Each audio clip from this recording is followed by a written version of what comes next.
Welcome to this very special edition of A News Talks, coming to you live from Kazakhstan's capital, Astana. We're here in the prestigious and state-of-the-art International School of Journalism here at MNU.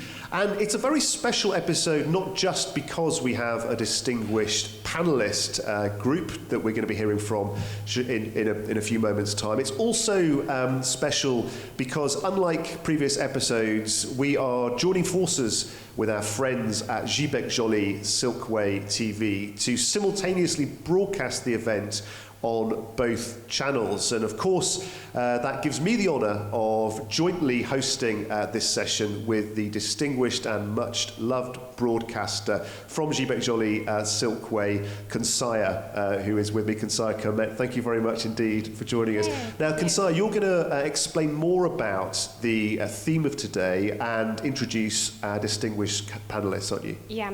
So today we are here to discuss what I believe is a highly relevant and timely topic, the convergence of media and diplomacy. So every year the media landscape continues to evolve. The rise of artificial intelligence, social media and various digital platforms has fundamentally transformed journalism and media as we once knew them. So these informational technologies are also shaping political discourse in significant ways. So today, together with our esteemed experts from various fields, we will reflect on the present and explore the future of media and diplomacy. So let me begin by introducing our distinguished experts. First, Shugurbayev Özhet, political observer, PhD candidate. Shahzada Shugilbayeva, brand strategist, founder of Teren. The PR director of the Foundation for Sustainable Rural Development. Miraz Zhienbaev, advisor to the chairman of the board for international affairs and initiatives at Maksud Nazarbayev University. And the last one, Amina Baykenova, master in informatics, IT product manager in Institute of Smart Systems and Artificial Intelligence. My first question is to Özhet. What is the role of the media in diplomacy today, and how do the media shape the international agenda? Well, from my point of view, if you talk about the social sphere, international relations, everything that is concerned about the society, everything is interconnected. For instance, this project is a media project, and it helps to increase the mutual understanding between the Azerbaijani nation and Kazakhstan's nation. So everything is interconnected. This is the first thing. The second thing, I think the media is about the information and the spread of information. And the crucial role here is the speed of spread of information. So every decision-making process, every policymaker, every decision maker, when he makes some kind of a decisions, when he creates some kind of policy, he looks on information and the speed with which this information will come to him. And the frequency of this information is quite important. So that's my opinion. Okay, and how do you think, what information technologies are the most in demand today? Well, first of all, of course, it's artificial intelligence, AI. It changes a lot of things. So now if for instance 5 years ago, 10 years ago, we could see that, okay, this is just a deep fake. Now we cannot say that it's a deep fake. It's actually the man who's speaking. It's some kind of, I don't know, the minister of something, or maybe some political person speaking it to me. And I cannot tell exactly, is it a deep fake, was created by AI? And in my personal point of view, the marking of AI technologies, that this production was created with AI is quite important nowadays. It's very interesting, AI, isn't it? Thank you very much for that answer. Amina, can I just come to you and just continue this theme? AI clearly is changing pretty much every industry you can think of, media being certainly one of them. On one hand, we can do things much faster. We can search as consumers for what we want and get access to it much faster. As companies that work in the media, we can produce content much faster. But on the other side, as we've just heard, there are problems, challenges, deep fakes, issues with trust between the media and the public. What is the right way for us to think about AI? So generally, all AI tools is something like, now it's something new, and all people think, yes, we can start to use it. But on the other hand, all those data, all those fake news and everything which appears through the AI tools, it happens because people forget about what is the one of the important thing, what data is circulated inside all AI products, and where those data are hosted, where they are, like, how they are produced, and they are produced by people. And it's very important to understand that AI tools, like now everybody says, yes, in near future some professions will disappear because AI tool will replace the human being. But it's very important to understand that behind all AI models, all AI tools, all what we are using, it's very important to understand that there should be a person who stands behind and check it. So it is kind of hand-to-hand solution when you use AI for speedy work, but on the other hand, you check it, because the human being is one of the most important in the cycle of the products. So as a human being yourself, as well as a professional, do you feel worried or optimistic or a bit of both? Regarding AI, regarding the future, I think that it will definitely change everything. We will see and we will face one of the main problem. It is the problem who will create those, like the country which will create those AI tools. It would be one of the leading country around the world. And that's why it's very important to focus on the AI tools which are hosted inside the country with which knows the mentality, the language of the country, the identity of nation. This is very important for each country to understand and to develop their own AI tools. Okay, and what do you want to add, sorry? Yeah, sure. I believe that the main issue is the ethics. Because in case of AI, so today, journalists, media, everyone working in PR everywhere, we use GPT, we use AI, so we need it. We have to be clear about it. But AI today don't need a human to learn itself, to teach itself. And today's challenge is not about I believe, not about the human, but about the ethics of the AI-generated content, whatever it is. It is text or video or the photo. And like ethics is very crucial today, I believe so. And in this regard, the one important thing is informational hygiene. So you have to think, each person have to understand which content he is eating.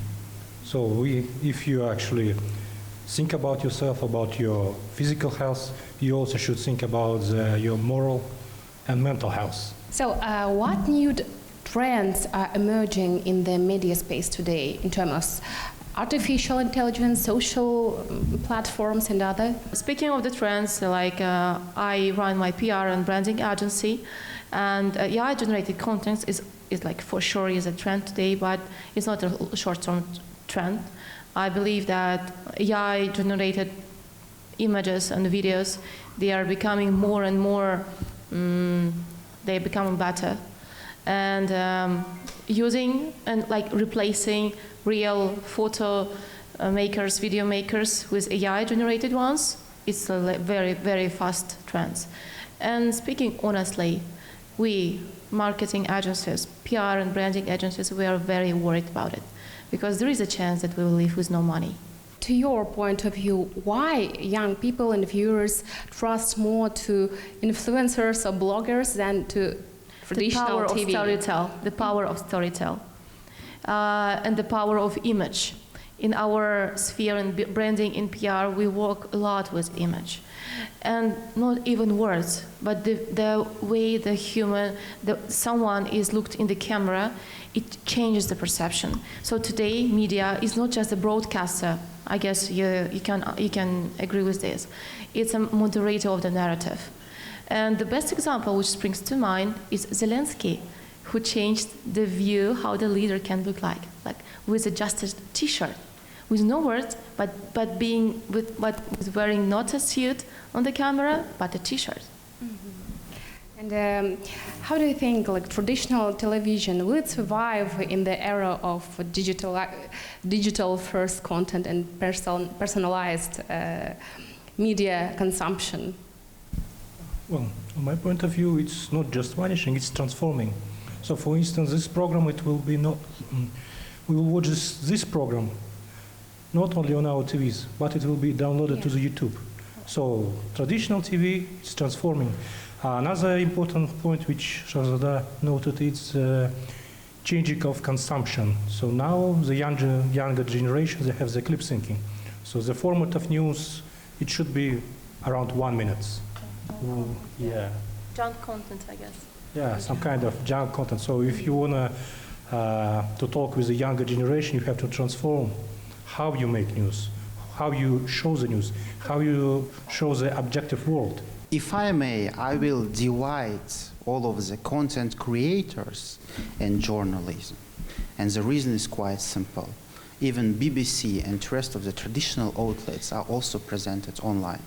They still publish, so you don't find any printed paper, newspaper or something like that. It's all online. For Kazakhstan, we also use a lot of Telegram channels as example, as a source. With the different forms of content suitable for one concrete social media, adapted to its standards. But at the same time, we do have a lot of content creators. Every single person in this audience is content creator because they do have their own phone. They can, I don't know, record for like 15 seconds of our conversation with every single statement we told in this conversation, and they can use it wherever they want. They can speculate on something. They can argue on something. Today we are at university. MNU, or Maksut Narikbayev University, proudly have its own international school of journalism. The reason why #1 university in social sciences in Kazakhstan decided to launch School of Journalism, which is not a traditional field for us, to start something clearly new, is this global shift in the media consumption, in the media in general. We need to train the new generation of journalists. Now we not only talking about the media consumption in general or the future of traditional media, because you know that in Kazakhstan we are quite proud of mobilography. We are well advanced in this. We are well advanced in this discipline, thanks to personal mobilographer of President Tokayev, who started this wave. And now, if you don't have reels on Instagram, it means that you never had an event or something like that. Everyone do have their own mobilographer, and this type of skills is essential for modern journalists. So you don't need a big production to create a content. You don't need a huge team behind of you, and especially with all of the traditional standards in fact-checking, in checking the sources, in double-checking the sources. So if you have a clear idea, you can use a TikTok or Instagram to be influencer, and that's a problem. So not only traditional media like a newspaper or outlets are facing this trend. I think we all, as many different professional fields, facing this form of content when someone who is not qualified to do something or comment on something might be #1 according to the people choice and numbers they do have on their social medias. Miraz, can I add some joke here? It's a joke of my client. He said before, if everyone had 2 angels behind their backs, now they have 1 mobilographer. Yes, and generally I would like to add that I totally agree with all speakers, but from my side I would like to add that we are standing like for me, it's kind of historical era when everything changes. And we can just assume what would happen with television, what would happen with internet, what would happen with those short stories, short type of videos, which increase the interest of young people. But generally, all those digitalization, which we stand for now, for this era, will change everything. And it's very interesting to see what would happen in the future. Talking about it and about the technological trends all over the world. For instance, last 2 years we saw the rise of ChatGPT. Then we had the other appliances. We saw how DeepSeek was created just for $6 billion of USD. And it's one important trend all over the world, the new technological race. Now in the sphere of technologies, in the sphere of AI. So each country, for instance, in European Union, they have their own programs on creating data centers. India has its own programs. Last week, Trump had a huge trip to Arabian world, and one of the biggest deals which he made with the United Arab Emirates is actually a deal about the creation of data centers and creating some AI products. And this competition between the countries, it will increase. It will not stop. Yes, and regarding the tools and regarding the trends which are going around AI, I would like to add that we in our institute are developing now visual language model. It is called Oylan. It's a kind of ChatGPT, but with the mentality of Kazakhstan, the mentality or all those ethics, all those national identity which is inside, and it's totally hosted in Kazakhstan. All data centers are in Kazakhstan, so all data are preserved here in Kazakhstan and never goes outside. So, and also we are developing application which helps to break bridges between Kazakh native speakers and English native speakers, because it is a new translator, the first one which synthesizes language into the text, voice into the text, text into the voice. And now it has, like, it's called Soyle translator. It has 4 languages: Kazakh, English, Russian, and Turkish.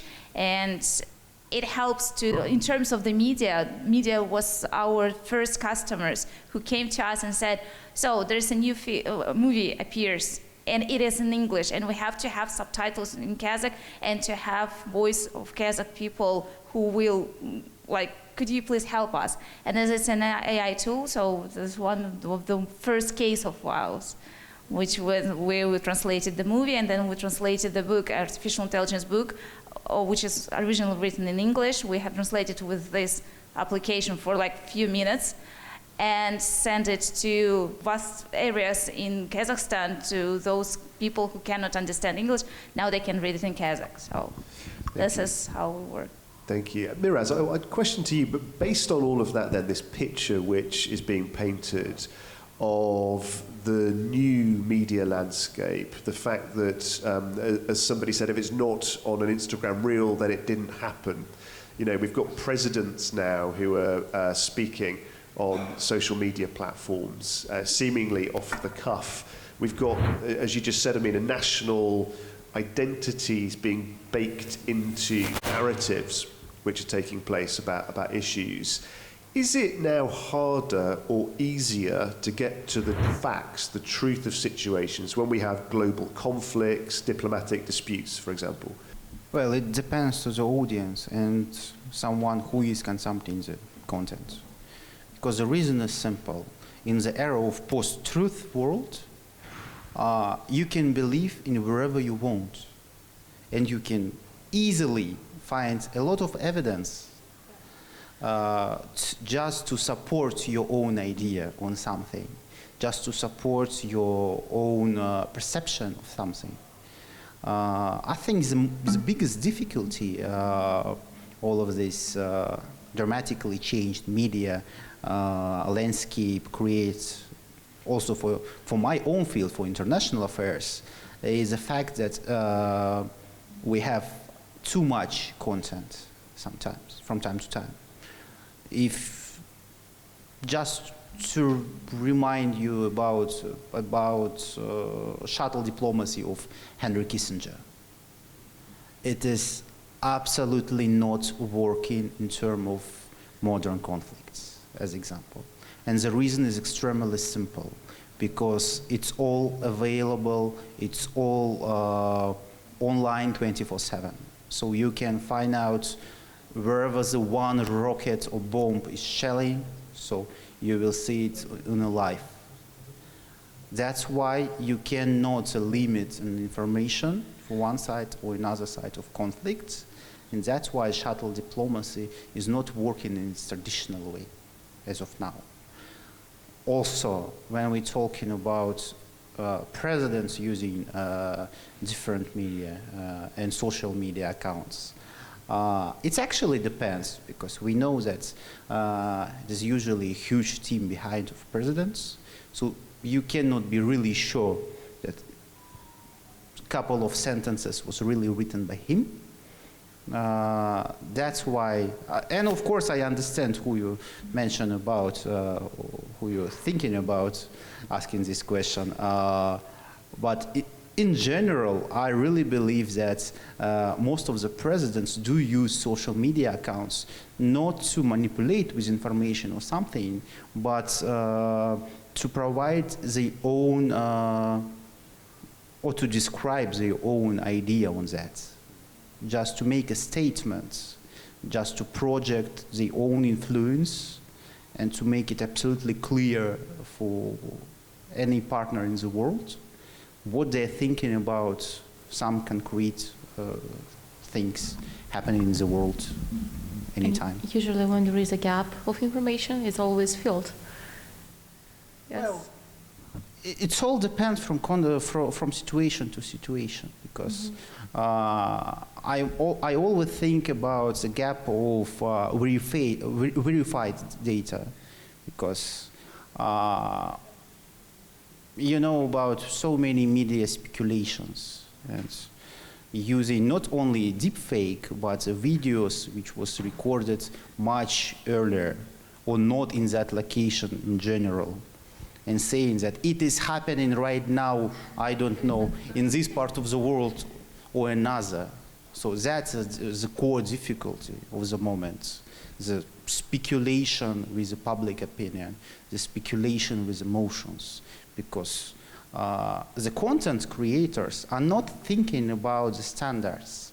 They're thinking only about numbers. How many shares, likes, reactions, I don't know, interactions, and so on and so forth they're going to have, and how many, I don't know, sponsors or advertising they're going to attract thanks to these numbers of statistics of their accounts. Talking about it, so with time I think we will came to the model when we have some kind of spam. So some junk creators, deepfakes will become to spam, and you will listen just to several persons, for instance, official Telegram channels or TikTok channels, and some experts who will describe you with the time, I think. What is exactly public diplomacy? And can we accept what you said as a public diplomacy? And how is it being implemented through media? Well, talking about public diplomacy, the field of diplomacy, it's actual people-to-people contacts. So it's not about media consumption or something like that in a classic way, but still, even a public diplomacy is affected by rise of AI and all of the digitalization of our daily processes. First, because we became much more closer to each other. So you don't have to physically travel wherever you need or wherever you have to see something. It's all online now. You remember the beautiful world prior to pandemic, when we never learned or heard about Zoom or something like that. So we really appreciate, especially in academia, which I'm representing now, we really like to travel to conferences, to speak, to meet with colleagues, to have the meetings, to have a working meetings, well, to create a special delegations to go somewhere, especially to the World Congresses, the rest of the beautiful events all around the world. But what do we have now? it's all online. If you want to hear, I don't know, distinguished Harvard professor, you may do it anytime you want, because it's all recorded. We do have a lot of video, we do have a lot of content, both verified or not, because I don't know wherever you use, what is the title, YouTube Shorts, right? They just put a 20-second video about something really interesting, and the longest version is available on our channel, like a descriptor.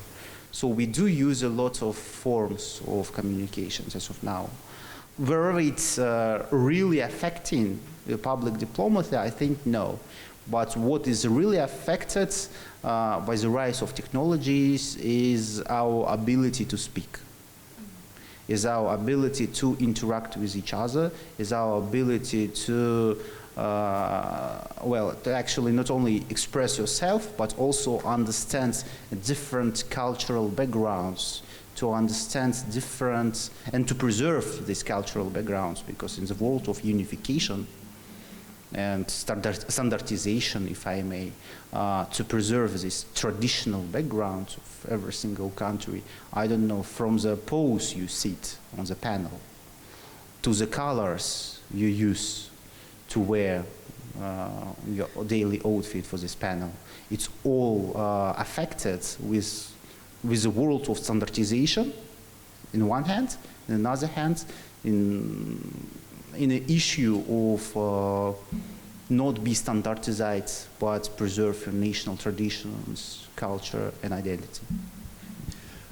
Can I just pick up on that a little bit more? It's very interesting, when you look at the world of diplomacy and the world of media and communications, and I think for many years they were connected but separate, and the sense I'm getting is that they're converging somewhat. Has the toolkit then of the diplomat changed, and therefore has the skills required to be an effective diplomat, have they changed too?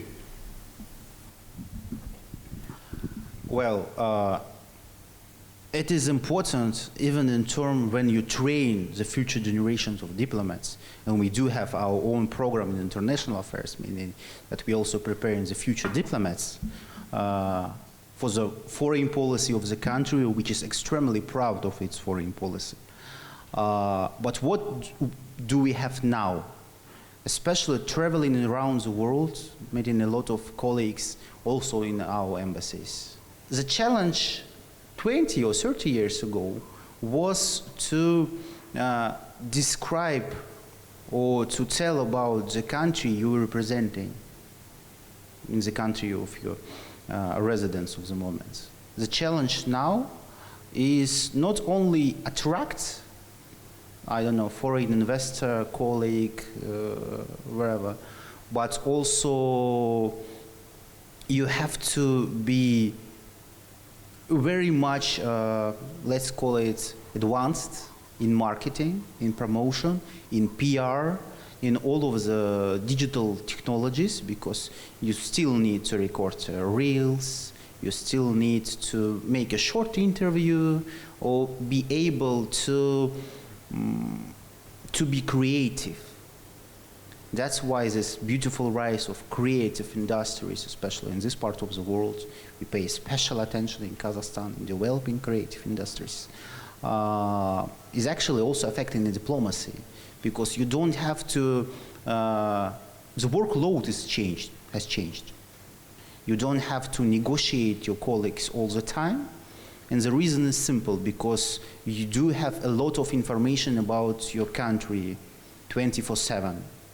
So you might check wherever you need or wherever you're interested in about Kazakhstan, every single aspect of our domestic policy, economic policy, foreign policy, our daily life, culture, history, wherever. And you're coming to your negotiation already well prepared. Fantastic. Thank you very much, Miraz, and to all our distinguished panelists for a fantastic start to our discussion. We appreciate your comments very much indeed. Yeah, thank you so much. We really appreciate your opinion and the constructive dialogue. I'm now going to hand the microphone to A News's Katie Wilson. This is not the end of the discussion, this is just half time. And Katie is going to come out into our audience, also of distinguished experts, to share their views and comments too. Katie. Thank you, Guy, and thanks everybody for a great discussion. So thank you so much, everybody, for coming, and we've invited you here today as we think you can contribute something really valuable to this debate and this discussion. So I would like to invite anybody who has a question, a thought, a comment, to raise your hand, let me know, and I'll come to you. Yes, your hand went up straight away. Please introduce yourself as well. Thank you very much for this opportunity. My name is Shaumen Jengirkhan. I'm currently studying at this university, MNU. I'm senior student in finance. And I have really interesting question. What the hidden danger can include AI tools nowadays?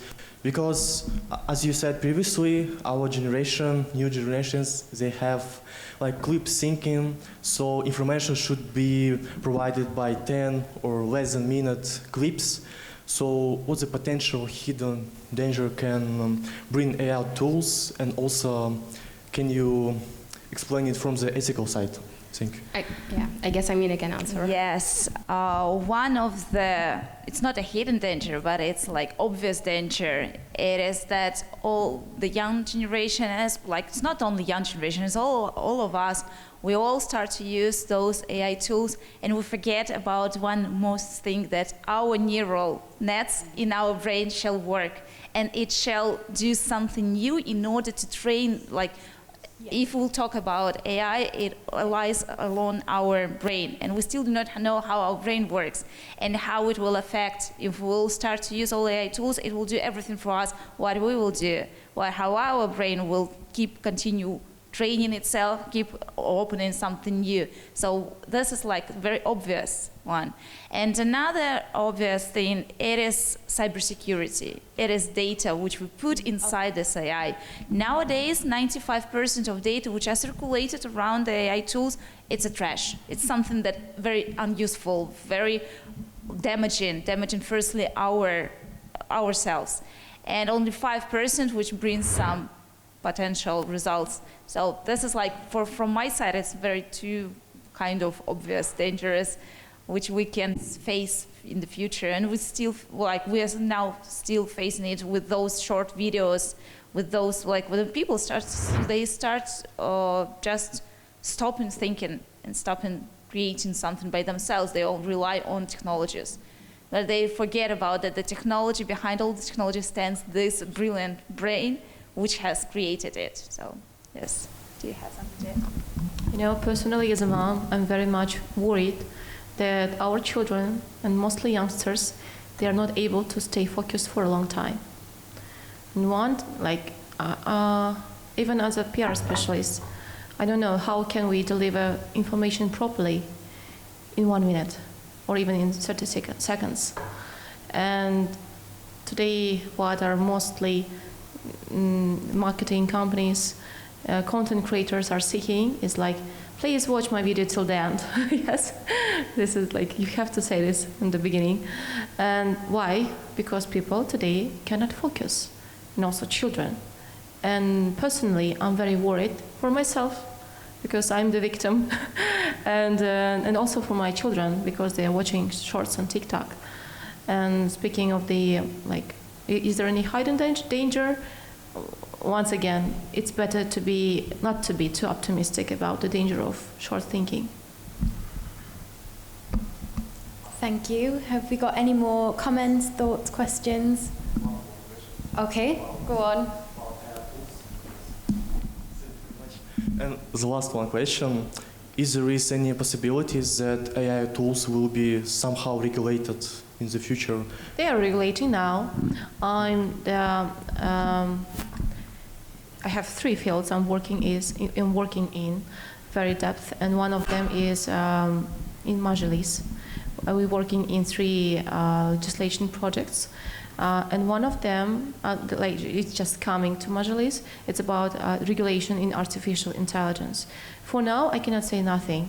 I can say nothing, but I can assure that it's being regulated. Of course it needed, and maybe we had to start this conversation maybe 1 year ago.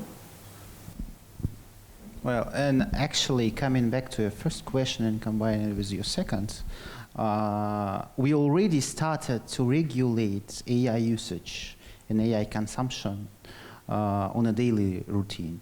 For example, here at university, we are proud founding member of the League of Academic Integrity in this country. And we wrote a very first, for Kazakhstan, code of ethical use of AI in education. So you may use AI for some very, very limited areas, but not to interpret results, not to create statements. So I really believe in the thing which is really concerning about new generations and the usage of AI is a waste of talents. We cannot really identify who is really can write, and especially in terms of journalism, applied analytics, policy analysis. It is extremely important. It is cornerstone of our job. You don't have to be an excellent public presenter, but you have to write very clearly for your decision maker, for your policy maker, wherever. And the problem is very simple. If someone, I mean, for example, a representative of the new generations of our profession, may use a lot of prompts to create letters in the most beautiful spelling, you know. I think the catastrophe of English is a variety of its accents, of its regional accents. For example, how we formulate sentences being a Kazakhs. We still use some markers from Kazakh language, even talking in English. But someone is using brilliant prompts, so it's well-written email and so on and so forth, or statement, text, article, wherever. But what is the real contribution or added value of that employee? Why should I spend some amount of money for his salary rather than have, I don't know, couple of AI subscriptions, which is much, much more cheap than having full employee, full-time, even part-time. Why do I have it? So I think we just we should think not only about regulating AI, but also how we, as professionals in our own fields, see AI in the current future. I can add something here. I believe that today the value of uniqueness is being demolished. Because I'll share one secret here now. When I say I have at least some brilliant journalists or the writers, and when I need something to be written in their manner, I just say, act like some journalist or some writer or some poet, and I give this text and I ask with being the same like this person, yeah, and there is a question I'm asking myself and everybody here. Let's speak a little bit of this and the value of uniqueness, because if you are unique as a journalist, you are making a brilliant text, and someone can easily copy your style with AI. So what does uniqueness mean today? I think with time, in some period of time, because now we have the AI euphoria. Everyone using AI, everyone writes something, do something, create some videos. But with time, more competitive persons will understand that what is my uniqueness is actually my capital, my human capital. I have to be verified. I have to be credible. Only in this case, I will have more subscriptions Only in this case, people will talk about me. And it's quite important. But my point is that today uniqueness is very easy to copy. I would like to add from this point of view, because when we talk about AI, it is a tool, and we have to understand that it is a machine. It is machine learning, it is machine producing the content. And it steals, even though it copies, it never take everything what is inside your uniqueness, what is inside yourself. It will take only just what stands above and try to copy on it. But it is machine, and it will never be as unique as a person, as a human being. So, if we would have importance of uniqueness at this moment, we wouldn't have this offline meeting. There will be our AI avatars. yes, I would like also to add that, yes, now it's an euphory about AI tools, about everything. We're so happy to see it. But for the one day, and it will be very in a short time, I believe that we will understand that it's only a tool which will help us, but it's not something that will replace us, and it's something that we have to replace everything from our stuff. So. But my question to my colleagues is, in these days, do we explore so deep and seek for our uniqueness? Do we do this so much these days? Because do we have time for this? to find our uniqueness? It depends. It depends on I think it depends on the person, depends on the lifestyle, depends on the stage of the life where this person stands. If, for example, if we'll talk about young people, they have to look for their uniqueness. They have to understand themselves. But if we'll talk about the mid-aged person, it's more and less likely know about his uniqueness, but sometimes they also stand for this and start to think, maybe I have to do something new. Maybe I have another talent which I have never discovered because I was so busy with all other stuff. So it depends on many questions. I believe from the point of the collective behavior, we are just relying too much on AI, about being effective, but not deep as personalities. Well, I think now we are, as a nation, we are thinking about it, we are reflecting it in more conceptual way. So not in a one concrete person case, but in terms of nations in general. Like what make Kazakhs unique as of now? We started to identify ourselves, the country, as a middle power. So what makes Kazakhstan a middle power? Why Kazakhstan is middle power? How should we think about this middle powermanship, and what is the real responsibilities for the country? Coming back to the nations, what makes Kazakh unique? Why? So we were extremely proud of our history, okay, but it is shared with Turkic nations, for example. Most of the historical figures in the Kazakh history also join historical figures for the Turkic states. What makes us unique now? Why? How can we be competitive? Because you know that many, I think popular culture created different perceptions on different nations. Like perception like British do love tea, and Kazakhs also do. So we can compete with British, with every single British person in how much tea we can drink, in one sense. On another hand, what do we have now? What is the uniqueness of Kazakhs as a nation? I'm talking not only about ethnic groups, but Kazakhs as citizens of the Kazakhstan. What makes us unique?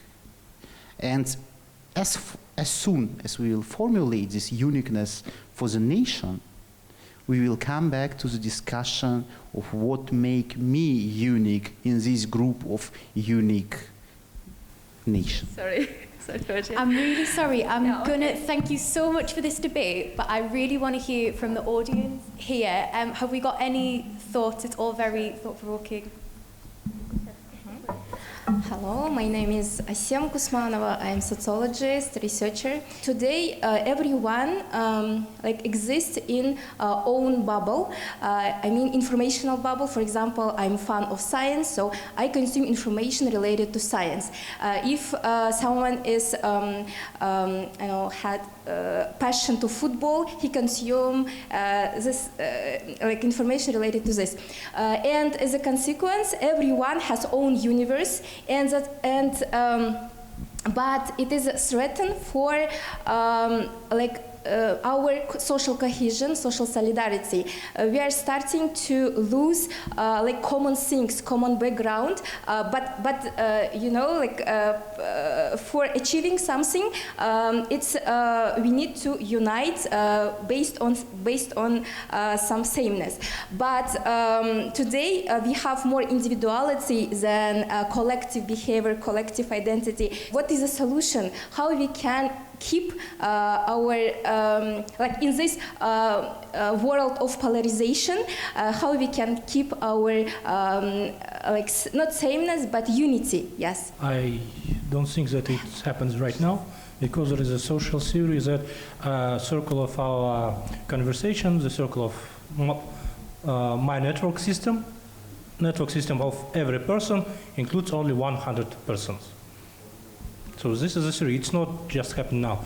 What is some kind of a solution in this technologically developing world is developing your critical thinking skills, because only critical thinking will help you not to drown up in this AI deepfakes, inflows of information. Only developing your critical thinking, only understanding that you are living in the bubble, and sometimes you have to go out of this bubble, increase your networking system, face to new people will help you. I think it's all about empathy first, because yes, we will always live in our own bubbles. It doesn't matter how many efforts will you put to make it bigger. Anyway, it is a bubble. Even the countries do live in their own bubbles, do live in their own perceptions of different things. I call it personally strategic culture of the nations, which is a beautiful combination of historical background of the nations, which is affecting different perceptions, how we see the world, how we see the families, the processes, and so on, norms, values, and so on and so on. What do we have in Kazakhstan? Still, even if we do live in bubbles, we still have that beautiful phenomena of bigger families. In Kazakh language, we have almost 100, I think it's 97, words to describe your relative status to the person. So it's not only about son, sister, brother, mother, or father-in-law. It is 97 titles to describe how you are related to this concrete person in terms of your background. So not just a colleague, but some member of your bigger family. So I think it is pretty much okay as of now for us to stay in our own bubbles if we put a lot of empathy and try to understand each other. The reason is simple. For 99% of population in the world, there is no any single, the peer review process of academic publishing is not an issue.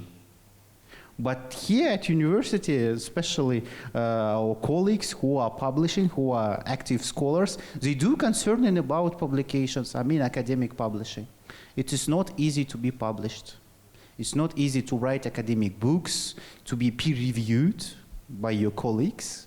Always double-blind peer review process. So it's not easy, but it is not a problem for the huge audience.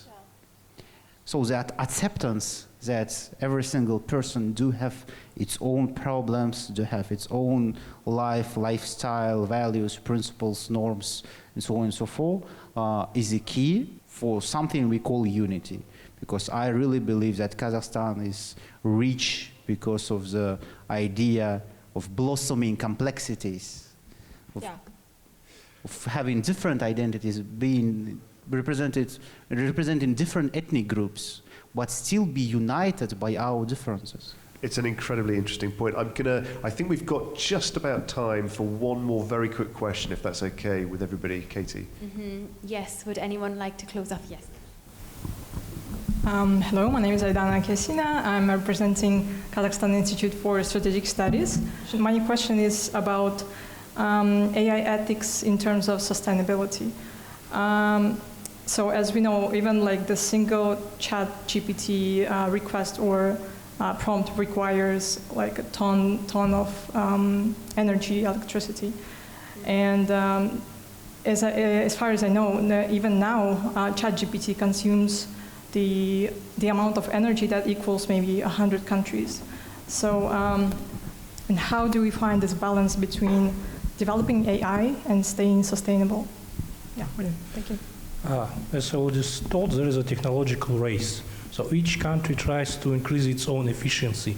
We had the ChatGPT, which was ate around $1 billion of USD, and we got DeepSeek, which ate only $6 million of USD. So we, in some time, I think the technological development will allow us not only reduce the electricity, but also accept the electricity. AI, ChatGPT, they also consume a lot of water for reason. So in some time, I believe the technological development will allow us to decrease this consumption. Yes. If we'll talk about the sustainability and all those data centers, all those supercomputers, Kazakhstan is lack of it. In Kazakhstan, we don't have this power and this machines which US has. But what we have done in our institute, we have developed our own inference server because we lack of those machines. But we still have to deploy and to run all AI models, and we have done as a box, a small box, which consumes not as much energy and not as much electricity, and it could be stand like here and serve an AI tool. So I think that each institute, each entity which works with AI will face this problem and will think how they can reduce all of those. So it's kind of like, I agree that it's a competition, and it's two